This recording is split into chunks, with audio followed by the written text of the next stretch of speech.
pagi Bu Edel dan teman-teman. Sekarang kami akan menjelaskan tentang teks tanggapan dari buku novel karya fiksi yaitu Claymore, Kau Terasa Begitu Nyata. Sekarang saya akan menjelaskan tentang identitas buku ini. Buku ini berjudul Claymore, Kau Terasa Begitu Nyata yang ditulis oleh Elijen, penerbitnya yaitu di Tens.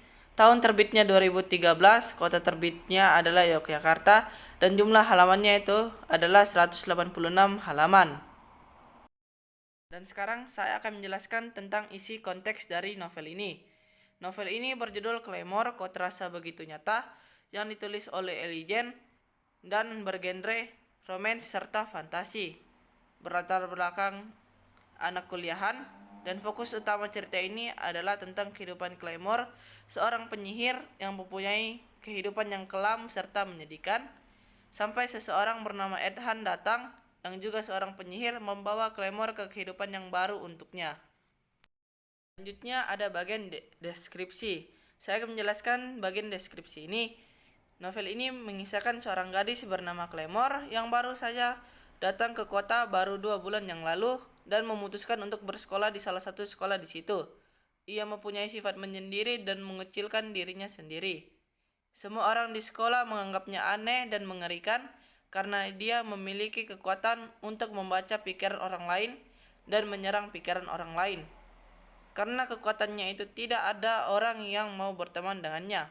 Sampai seseorang bernama Ethan datang yang juga memiliki kekuatan untuk meredam kekuatan penyihir lain dan membantu Claymore untuk mendapatkan teman di sekolahnya itu, serta Ethan juga membantu dia untuk mengendalikan kekuatannya itu agar orang lain tidak terluka saat berteman dengan dia. Penilaian, kritik, dan pujian. Novel ini menyajikan tema romans, serta penyihir yang membuat cerita ini semakin menarik. Jalan ceritanya pun seru dan menarik sehingga pembaca tidak cepat bosan akan cerita ini. Juga bahasa yang digunakan sederhana dan mudah dimengerti bagi pembaca. Dan karakter-karakter tambahan di novel ini juga membuat ceritanya semakin menarik. Lanjut ke kritik. Meskipun demikian, dengan pujian yang ada di novel ini tidak terhindar dari kekurangan yang ada seperti jalan cerita bagian akhir terkesan terburu-buru sehingga karakter antagonis tidak terlalu terlihat dalam cerita ini, serta ending yang menggantung membuat pembaca penasaran akan kelanjutan cerita ini, dan genre fantastisnya tidak terlalu dominan dalam cerita.